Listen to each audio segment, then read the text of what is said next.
Dando continuidade ao nosso estudo do Livro dos Médiuns, nós vamos estudar agora o capítulo capítulo 2, o item 60.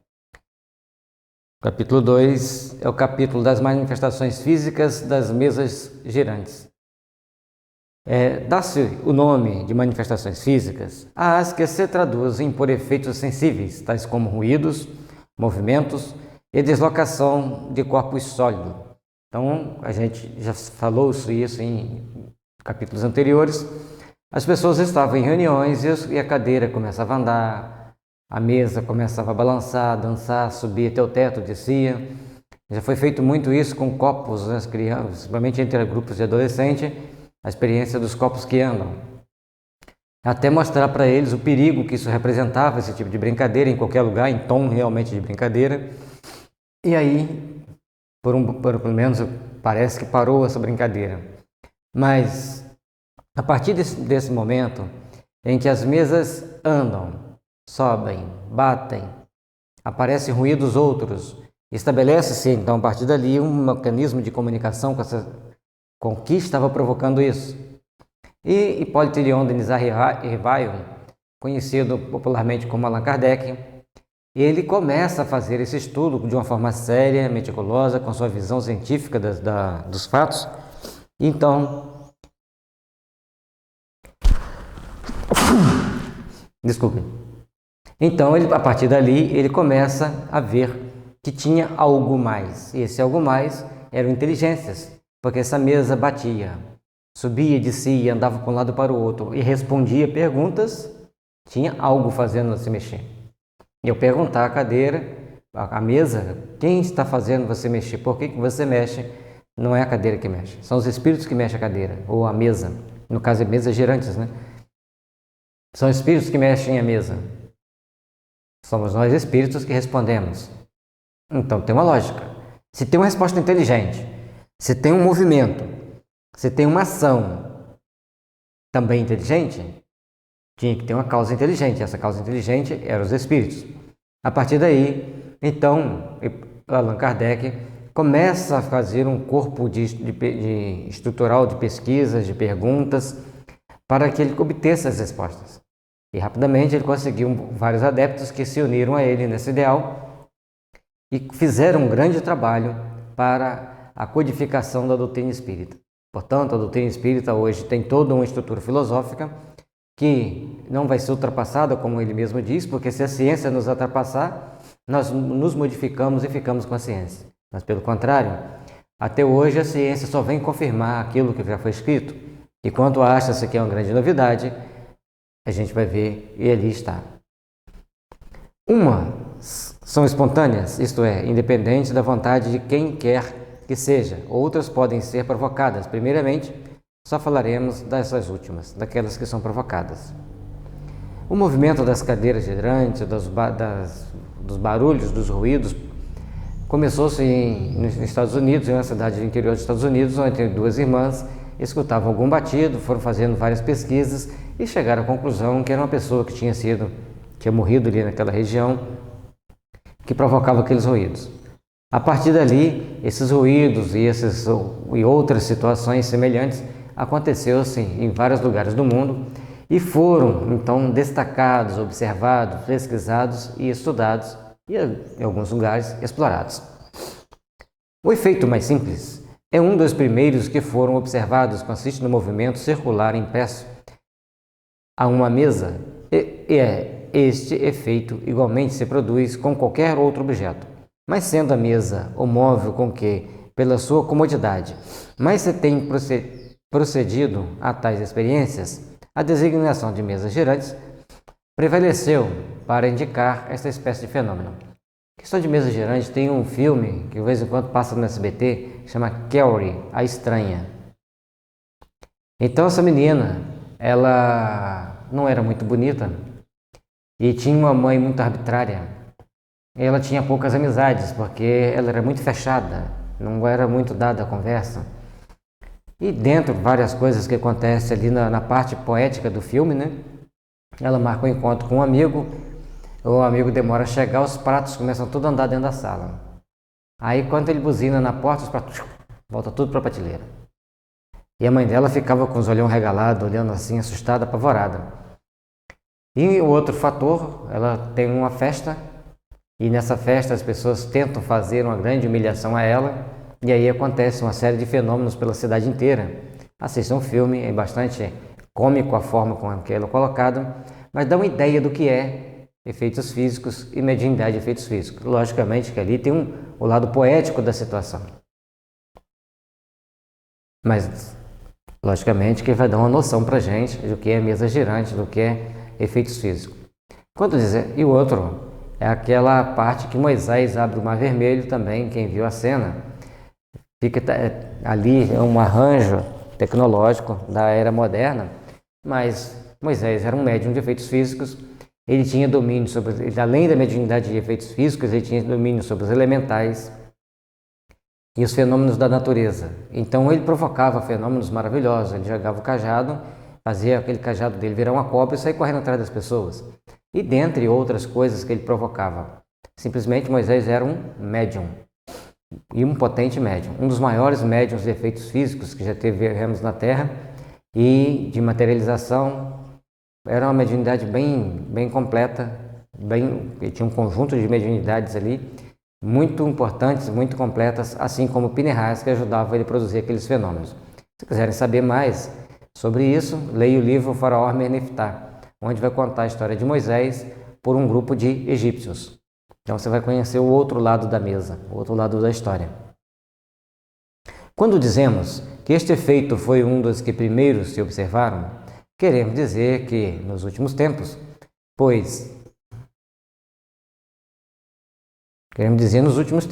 não há dúvida de que todos os gêneros de manifestação eram conhecidos desde os tempos mais longínquos, visto que são efeitos naturais, necessariamente se produziram em todas as épocas. Tertuliano trata em termos explícitos das mesas girantes e falantes. Então, enquanto Kardec traz essas informações, sempre existiu na história da humanidade, na história das civilizações, fenômenos mediúnicos dos mais variados, principalmente as mesas girantes e falantes. No meio rural, onde as pessoas desfrutam de uma alimentação mais natural, estão no meio mais natural, às vezes acontecem muitos fenômenos físicos, desde que tenha-se um médium. E logicamente que um médium que vive no meio rural, ele vai ter muito mais possibilidade de produzir fenômenos físicos, devido a um conjunto de propício que tem em torno dele, principalmente a natureza, as menos agressividades fisiopsíquicas que tem numa grande cidade. E principalmente uma alimentação mais natural vai propiciar uma mediunidade mais completa. Nós vamos deparar nas grandes cidades que as pessoas com alimentação, com muitas substâncias artificiais na alimentação, uma água muito poluída, ela é tratada sim, mas tratada com produtos químicos, então a água chega na torneira bastante poluída. E toda uma alimentação que é comprada de outros lugares, produzidas com grandes quantidades de agrotóxico.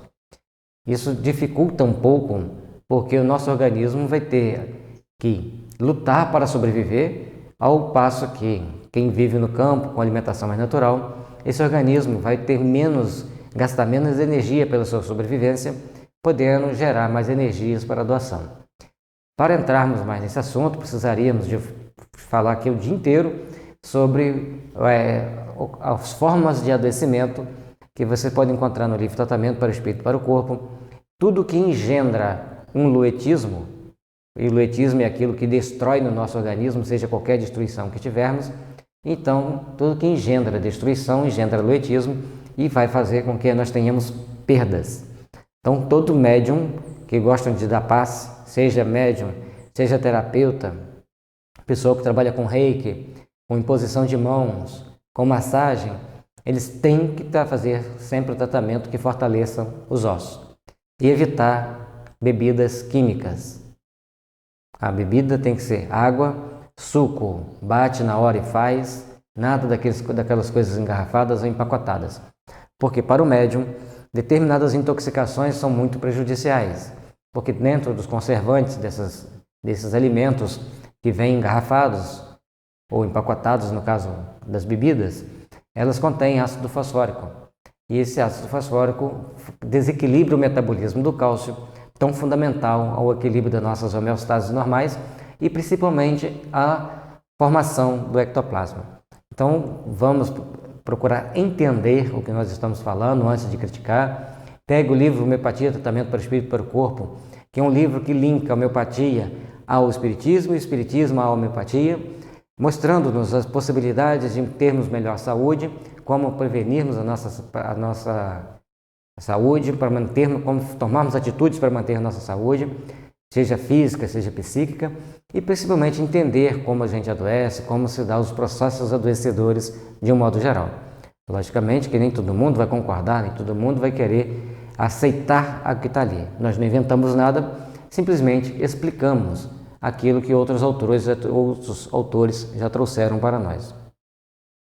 Durante algum tempo, esse fenômeno entreteve a curiosidade dos salões. Depois, aborreceram-se dele e passaram a cultivar outras distrações, porquanto apenas o consideravam como simples distração. Duas causas contribuíram para que pusessem de parte as mesas girantes. Então, no início, quando começam as mesas girantes, os salões de festas ficavam cheios, porque as pessoas queriam ver essas mesas girantes, queriam assistir todos esses fenômenos. A partir do momento em que as pessoas começam a ver que aquilo ali era uma coisa mais séria, obviamente, aqueles que não queriam coisa séria partem para outras distrações, para outras diversões, que a grande maioria da população quer se divertir. Pelo que toca a gente frívola, a causa foi a moda, que não lhe permite conservar por 2 invernos seguidos o mesmo divertimento, mas que, no entanto,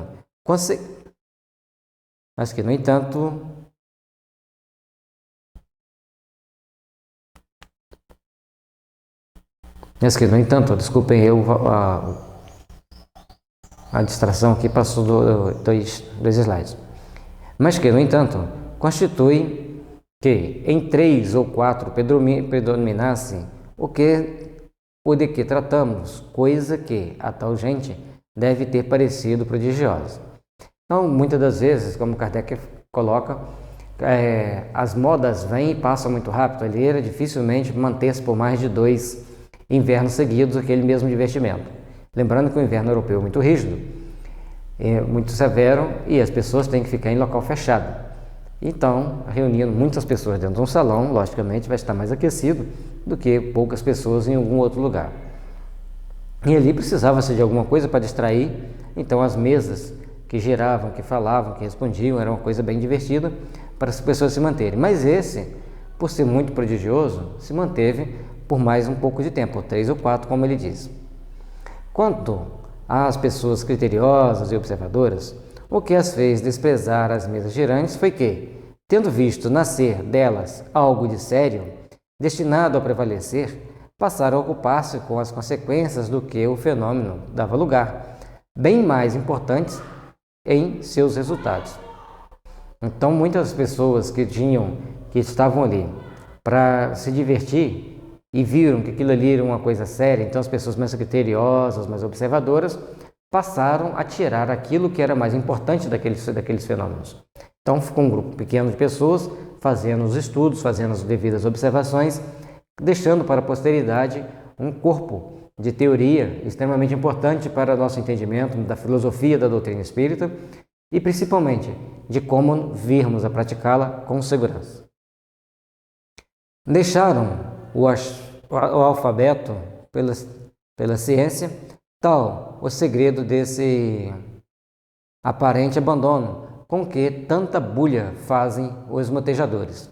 Então, quando as pessoas gostavam de ver o alfabeto, fazendo perguntas indiscretas às vezes para se divertir, aquelas brincadeiras naturais que as pessoas gostam de fazer, e passou-se a dedicar-se à ciência que isso representava, a ciência que isso trouxe.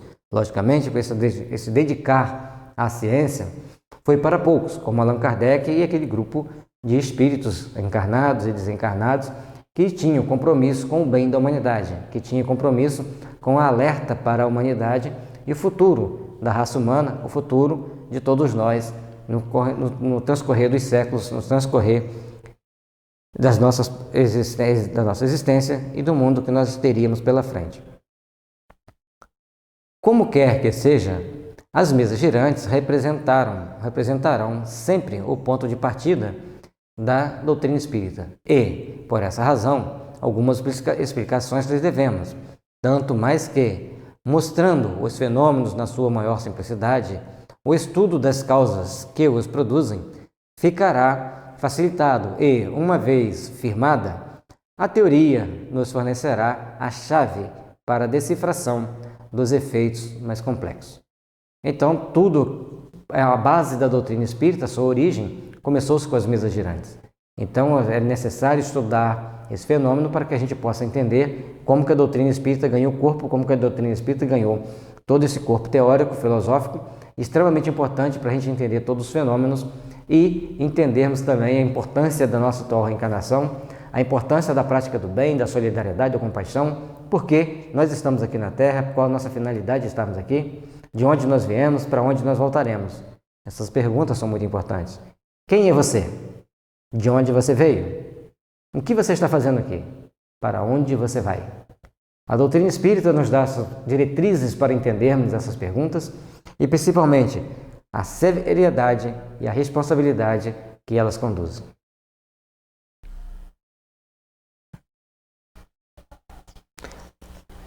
Sempre que nós sempre buscamos ter saúde, todos nós gostamos de ter saúde, mas pesquisas revelam que o homem tem um grande prazer em sofrer.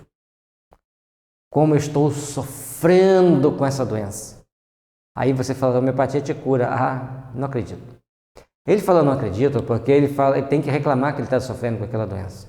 E você pode observar que pessoas mais idosas, elas ficam disputando quem está tomando mais remédio. Cada uma dá lá uma justificativa para os seus problemas de saúde tão sérios. É um prazer de sofrer, porque pouco de nós queremos pagar por amor. Queremos pagar com responsabilidade e com o prazer de fazermos o bem, como Irmã Dulce, Madre Teresa de Calcutá, Chico Xavier e tantos outros missionários do bem que vêm aqui à Terra para trabalharem por uma causa justa, por uma causa que deixa marcas para sempre na humanidade, em sentido de valorização do ser humano como ser espiritual. E compete a todos nós buscarmos fazer essa valorização, buscarmos fazer esse trabalho para o nosso próprio aperfeiçoamento, para o nosso próprio crescimento interior. E no livro Homeopatia, Tratamento para o Espírito e para o Corpo, nós mostramos a responsabilidade que você tem com você mesmo, pela saúde dos seus filhos e para a sua própria saúde. E como você manter a saúde. Nós vamos fazendo as explicações teóricas e filosóficas para que a gente possa entender a gravidade que é a transgressão das leis divinas. Ah, mas não tem a mais. Tem você entender-se a você mesmo e você buscar o seu fortalecimento íntimo, você buscar o seu crescimento interior para estar melhor amanhã do que já esteve hoje e do que será, do que estará amanhã e no futuro que te servem, que te esperam. Você está em condições de estar melhor e de fazer ainda melhor. O item 61 do capítulo 2, da segunda parte do Livro dos Médiuns.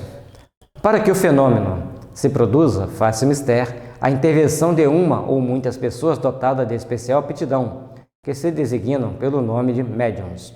O número dos cooperadores em nada influi, a não ser que entre eles se encontrem alguns médiuns ignorados. Então, basta um médium para mover uma mesa, ou uma cadeira, uma prancheta, uma caneta. Diz que esse médium tem a mediunidade de efeitos físicos e a espiritualidade que o protege permitam que seus fluidos sejam utilizados para isso. É importante entender isso. Porque para o médium produzir fenômenos físicos, ele tem seu desgaste natural. Simplesmente para divertir? Simplesmente para provar uma pessoa que ia sair dali fazendo outros comentários menos dignos? Não. A mediunidade, essa mediunidade de efeitos físicos, é usada pela espiritualidade superior, orientada por outros espíritos que também estarão ali envolvidos naquele trabalho, não é só um espírito, mas todos estão orientados a produzir o bem, a fazer o bem e edificar o bem no meio de onde nós estamos inseridos, de onde aquele médium está. Lembrando que muitas das vezes os fluidos coletados daquele médium pode tratar uma pessoa a dezenas de quilômetros de distância. E uma coisa interessante que a ciência já prova, se você pega uma gota do teu sangue, botar num sistema de computador que faz a leitura desse sangue, da energia dele, e por esse sistema, ele faz a leitura de tudo, de toda a nossa condição de saúde, com esse programa que tem no computador, com uma gota de sangue. E o interessante é que essa gota de sangue vai responder aos estímulos psíquicos que você tiver até 30 quilômetros de distância. Num raio de 30 quilômetros, que aquela gota de sangue for colocada no computador, no sistema, assim desenvolvido para essa finalidade, ela vai dar as respostas emocionais daquilo que você vai estar sentindo. Interessante a gente fazer essas observações e entender essas situações, porque cada vez mais se descobre o poder de irradiação da mente humana e toda a maravilha que ela pode produzir. Isso, existe o programa, existe a comprovação. Eu não gosto muito dessa palavra comprovação científica, que por trás dela existem muitas coisas estranhas. Mas, nesse caso, a gente já pôde ver, observar vários estudos sobre isso e realmente reproduz. Quanto aos que não têm mediunidade, a presença desse nenhum resultado produz, pode mesmo ser mais prejudicial do que útil pela disposição de espírito em que se acha. Então, se você chega numa reunião mediúnica e vai deparar com uma pessoa produzindo fenômenos mediúnicos de efeitos físicos e você não acredita em nada daquilo, você não é médium, você está ali só para duvidar. As suas irradiações mentais, as suas companhias espirituais principalmente, vão trazer embaraços naquela situação. Então eu já sei, vou para as reuniões para tumultuar. Eles terão meios de fazer você se sentir tão mal que você não volta a segunda vez. Então, nós temos que procurar entender a forma da gente agir para melhor ajudarmos, para melhor cooperarmos com o outro e com a mediunidade em si. Sobre estes aspectos, os médiuns gozam de maior ou menor poder, produzindo, por conseguinte, efeitos mais ou menos pronunciados. Então, a questão da mediunidade, ela vai ter várias nuances, de médium para médium, vai variar a infinidade de situações. O Raul Teixeira, com relação à mediunidade de psicofonia e de psicografia, ele fala, imagine uma máquina de escrever que falte a letra D. Você está digitando, mas sempre que se bater a letra D não vai sair nada, todo o seu texto vai ficar faltando a letra D. E assim, a mediunidade, cada médium falta uma letrinha, ninguém é perfeito. Então, na hora da espiritualidade passar uma mensagem, a gente vai estar saindo com aquela marca do médium. Está faltando alguma coisa, certo? Então, na mediunidade de efeitos físicos não é diferente. Cada um vai produzir aquilo que lhe é inerente, aquilo que lhe é possível produzir. Muitas vezes, um poderoso médium produzirá sozinho mais do que 20 outros juntos. Basta-lhe colocar as mãos na mesa para que, no mesmo instante, ela se mova, erga, revire, dê saltos ou gire com violência. Então, basta um médium de efeitos físicos. Interessante de notar que Sai Baba, que era um médium de efeitos físicos poderosíssimo, provavelmente o maior médium de efeitos físicos dos últimos séculos, e ele, pelo menos dos 2 últimos séculos, certamente ele é um maior médium de efeitos físicos, pelo menos mostrou na mídia, tem tudo gravado, escrito, todos os textos. Ele produzia fenômenos para fazer com que as pessoas entendessem a transcendentalidade da vida e os poderes psíquicos do ser humano. Não para fazer gracinha para as pessoas brincarem. Aquele de tirar cinza da cuia é um dos mais interessantes, que vai tirando cinza, vai tirando cinza, vai tirando cinza e a cuia está vazia.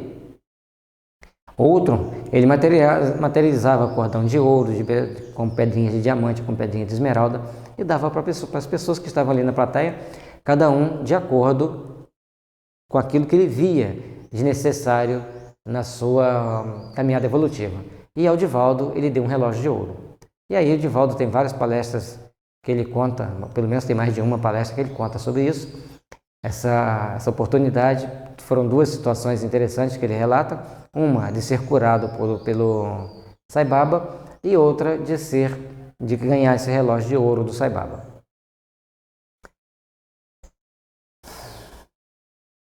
Tudo na vida é uma semeadura. Você estará sempre semeando. Você pode semear ao longo da sua vida uma árvore que não dê nada, apenas sombra, e provavelmente poderá produzir uma madeira, mas para isso será cortada. Você pode plantar alguma árvore que apenas nos enfeitam com as flores, mas também você pode plantar uma árvore que sabe dar sombra, flores e frutos.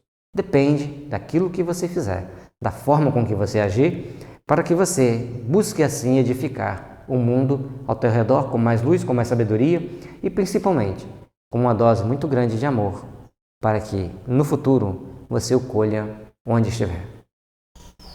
Cada um de nós vamos colher aquilo que semeamos e a gente espera, com esse incentivo, com esses estudos que nós estamos fazendo, que você comece a repensar na sua semeadura e principalmente a edificar ao longo da sua existência a semeadura do bem, do amor e da verdadeira fraternidade que deve pautar toda a nossa existência.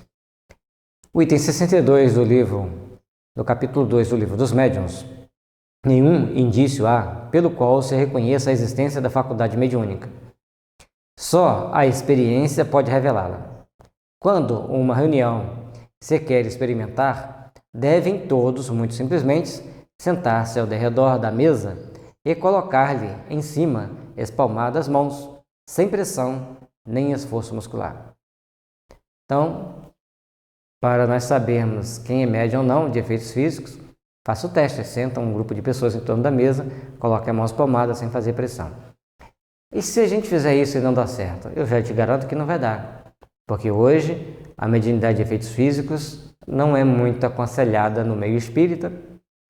Portanto, a espiritualidade não vai te ajudar a produzir esses fenômenos. Lembrando que não existe mediunidade sem auxílio dos espíritos. Então, para que produza-se uma determinada mediunidade, tem que existir, nesse caso, o médium e os espíritos que auxiliam esse médium. Então, a partir do momento que a gente vai descobrir, então se a pessoa for vidente, ele pode perguntar para o espírito que acompanha aquela pessoa: esse aí é médium? Mas o Kardec está falando de uma forma abrangente. Dentro de uma casa espírita, você vai olhar e vai saber quem é médium? É muito complicado a fazer essa afirmativa, é muito complicado saber.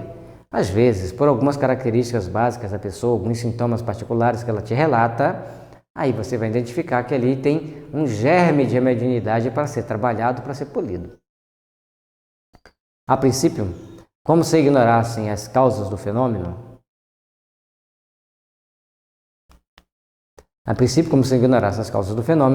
recomendavam muitas precauções que depois se verificou serem absolutamente inúteis. Tal, por exemplo, a alternação dos sexos, tal também ou do contato entre os dedos mínimos das diferentes pessoas, de modo a formar uma cadeia ininterrupta. Então as pessoas palmavam as mãos e todo mundo encostava o dedinho mínimo no polegar do outro e assim ia sucessivamente para ter uma melhor corrente.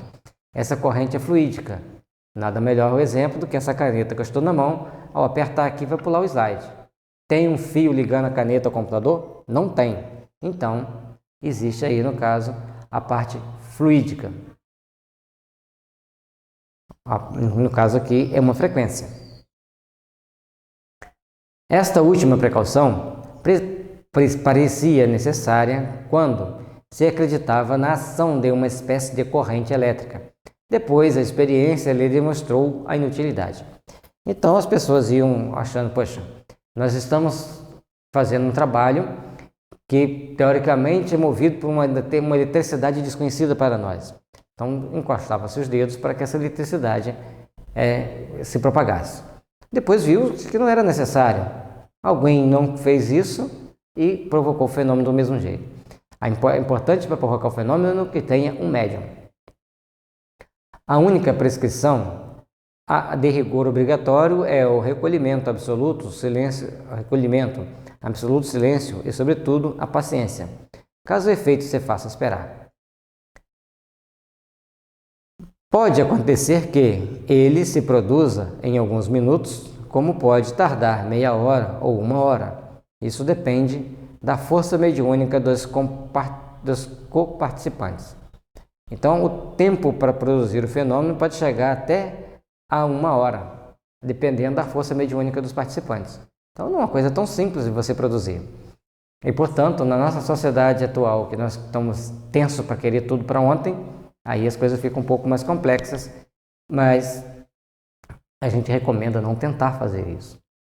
Respeitemos-nos, aqueles que já fazem, aqueles que gostam de fazer, mas busquemos primeiramente estarmos bem sintonizados com os bons espíritos, no trabalho do bem, na edificação, da compaixão, do amor, da solidariedade, para que nós possamos ter um mundo melhor e construirmos assim as nossas possibilidades futuras baseadas em situações onde todos se beneficiem com o bom, com as boas ações, com o conhecimento do bom, do bem e do belo.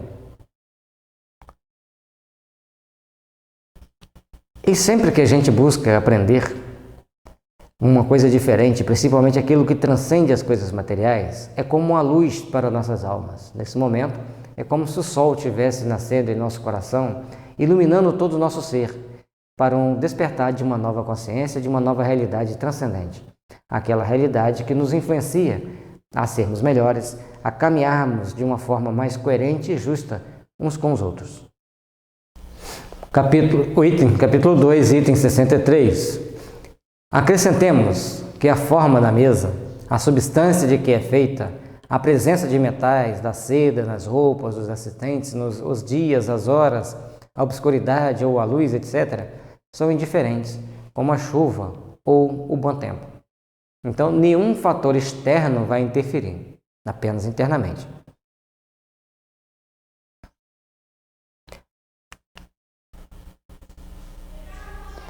Então, diante disso, a gente vai vendo que se tiver tempo chuvoso, tempo nublado, com muito calor, com muito frio, muita luz, menos luz, isso não vai atrapalhar. Hoje, a gente tem a espiritualidade após todo esse trabalho da base do surgimento da doutrina espírita para as chamadas materializações ou reuniões de efeitos físicos. Aí tinha que ter a obscuridade, ou às vezes a ausência total de luz, e muitas outras regras que nós já falamos no livro Desobsessão, que nós já comentamos, está aí postado no YouTube. Você coloca Gelson-Desobsessão, e aí tem o primeiro texto do Emmanuel, depois o segundo do André Luiz, e os outros você vai ter de capítulo 1 ao capítulo 73, alguns deles estão até juntos, porque são muito pequenos. Então ali já falamos algumas coisas sobre reunião mediúnica, a gente não vai repetir aqui, para não ficar repetitivo. Apenas o volume da mesa deve ser levado em conta, mas tão somente no caso em que a força mediúnica seja insuficiente para vencer a resistência. Então, se tem uma mesa que pesa 100 kg, vai ter muito mais força, precisar-se-á de muito mais força mediúnica para levantar essa mesa. Se a mesa pesa 10 kg, obviamente, vai ser muito mais prático para os espíritos fazer toda essa movimentação. Então, a gente não vai precisar de médiuns muito potentes e nem de um desgaste muito grande do médium. Portanto, vai ser muito mais prático, mais fácil fazer a experiência. No caso contrário, uma pessoa só, até uma criança, pode fazer que uma mesa de 100 kg se levante, ao passo que, em condições menos favoráveis, 12 pessoas não conseguirão que uma mesinha de centro se mova. Então, o importante é a mediunidade de efeitos físicos produzida por um espírito bem preparado para aquela situação. Se estiver bem preparado, ótimo, vai conseguir fazer, vai conseguir produzir o fenômeno que se quer. Se ele não for um bom médium de efeitos físicos, aí você vai ter que ter cada vez maior número de médiuns de efeitos físicos não tão bons para produzir o fenômeno de levantar uma mesa muito forte. Estando as coisas neste pé, quando o efeito começa a produzir-se, geralmente se ouve um pequeno estalo na mesa. Sente-se como se um frêmito, que é o prelúdio do movimento. Então a mesa começa a ter tremer, começa a fazer pequenas batidas, ou então dá um estalido qualquer na mesa, para que a partir dali tudo comece a acontecer com os movimentos mais fortes, mais bruscos e normalmente fora do controle dos assistentes. Tem-se a impressão de que ela se esforça por despregar-se do chão. Depois o movimento de rotação se acentua e acelera ao ponto de adquirir tal rapidez que os assistentes se veem nas maiores dificuldades para acompanhá-lo. Uma vez acentuado o movimento, podem eles afastar-se da mesa, que esta continua a mover-se em todos os sentidos e sem contato. Então, sentou-se 12 pessoas em torno da mesa, aí impuseram as mãos espalmadas sobre ela, ficaram lá em silêncio por 30 minutos, em meditação, sereno, em oração. Depois de 30 minutos a mesa começa a andar. Então pode-se sair de perto, não precisa ficar de perto, que ela vai continuar a produzindo todos aqueles fenômenos. De outras vezes, ela se agita e ergue, ora um pé, ora outro, e em seguida retorna suavemente à sua posição natural. De outras, entra a oscilar, limitando o duplo balanço de um navio. Então, ela pode fazer movimentos muito rápidos, muito enérgicos, assustando as pessoas. Depois ela volta para o lugar de uma forma bem suave, ou como se estivesse em um navio flutuante. Levanta um lado, levanta o outro, faz várias inclinações. Porque é perfeitamente entendível. A intenção dos espíritos é chamar a atenção mesmo, mostrar: estamos aqui, estamos produzindo determinados fenômenos para despertar você para novos postulados da sua vida, para propostas superiores da sua existência. Doutras, afinal, mas para isso necessário, se faz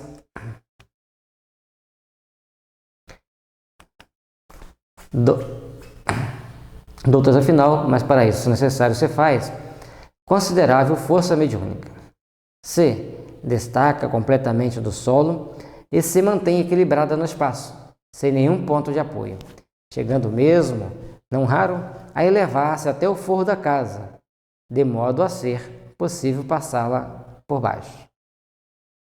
Então, em outras situações, esses movimentos vão depender logicamente da força mediúnica, mas ela se desloca do solo e se mantém presa ao teto, e até possível as pessoas passarem por baixo e depois descer. Quando a gente estava falando sobre aqueles ilusionistas, se a pessoa passou debaixo da mesa, não tem uma ilusão, ele está passando debaixo da mesa, em pé, e a mesa está presa no teto. Então, cada situação é única e existe infinidade de formas de se manifestar a mediunidade. Depois desse levante, balançando-se como o faria uma folha de papel, ou se não cai violentamente e se quebra, o que prova de modo patente que os que presenciam o fenômeno não são vítimas da ilusão de ótica. Então, muitas das vezes, ela desce como se fosse uma folha balançando ao vento, com todo aquele movimento, e, por outra, ela desce de uma vez só e se quebra. Item 64 do capítulo 2 do Livro dos Médiuns. Outro fenômeno que se produz com frequência de acordo com a natureza do médium é o das pancadas no próprio tecido da madeira, sem que a mesa faça qualquer movimento. Então, o médium ele pode provocar também e essas pancadas sem que a mesa tenha qualquer movimento. Esse é muito comum. Às vezes a gente está em casa, a gente escuta uma panela cair, escuta um copo cair, um prato, e não tem nada. Uma de minhas avós tinha essa mediunidade de efeitos físicos. E a gente estava lá à noite, caía uma panela. E fazia um barulho muito grande, que era aquelas panelas de ferro pesada, aquelas panelas grandes. E caiu a panela, sabe que quebrou? Eu não sabia, era muito curioso, saía correndo para ir ver. Logicamente que ela não deixava, ela falava para não ir, mas aí me aguçava mais a curiosidade. Eu ia lá ver, mas não caiu nenhuma panela. Que barulho é esse? E ninguém me falava, porque ninguém explicava também que ela era médium de efeitos físicos. Eu vinha descobrir, quando estava estudando a doutrina espírita, ela já tinha falecido. Mas a gente ouvia todos esses barulhos. Outros primos que moravam lá, a gente só ia à tarde, ficava ali até 8h30, 9 horas, até 8, 8h30, no máximo 9 horas, e voltava para casa. E já era o suficiente para escutarmos isso. Alguns primos que moravam lá com ela, recentemente, com a gente conversando, eles relatando de todos os fenômenos que tinham. A janela batia, como se tivesse alguém batendo na janela, e uma série de outros fenômenos que aconteciam, que a gente não vai lembrar de todos aqui, mas estavam lá. Quando eles acordavam à noite com aqueles barulhos, ficavam muito assustados. E pena, né?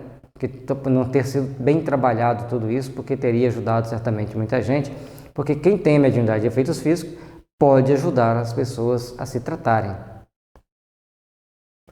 Essas pancadas, às vezes muito fracas, outras vezes muito fortes, se fazem também ouvir nos outros móveis do compartimento, nas paredes e no forro.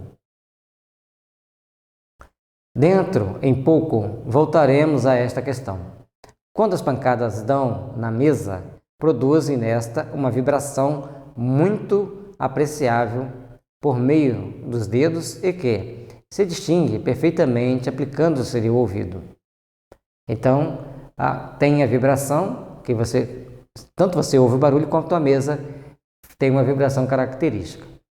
São situações interessantes, porque se escutou o barulho, mas teve a vibração, então tem algo de diferente naquela situação. E essas manifestações físicas, que muitas das vezes chamam mais atenção pelo fenômeno do que pelo conteúdo de importância científica que ela possui, da verdadeira ciência, de querer entender aquele fenômeno, é que as pessoas levam para essa situação para o momento da diversão. E não é para a gente divertir, é para a gente refletir, para nós buscarmos novos pontos de entendimento, sabendo que existe uma prova, os ruídos em si, as pancadas, os movimentos, a mediunidade de efeitos físicos em si, ela tem a característica de produzir a comprovação dos fatos. E aqueles fatos mostram para nós que nós temos um espírito que continuará vivendo, nós temos a responsabilidade de viver aqui na Terra com a nossa consciência atenta ao que nós estamos fazendo de nós mesmos, e com tudo isso a gente vai procurando estar melhor e vivenciar melhor cada etapa da nossa existência. É isso que faz necessário, é isso que é importante que a doutrina espírita traz para nós. E aí a gente vai para o capítulo 3 das manifestações inteligentes.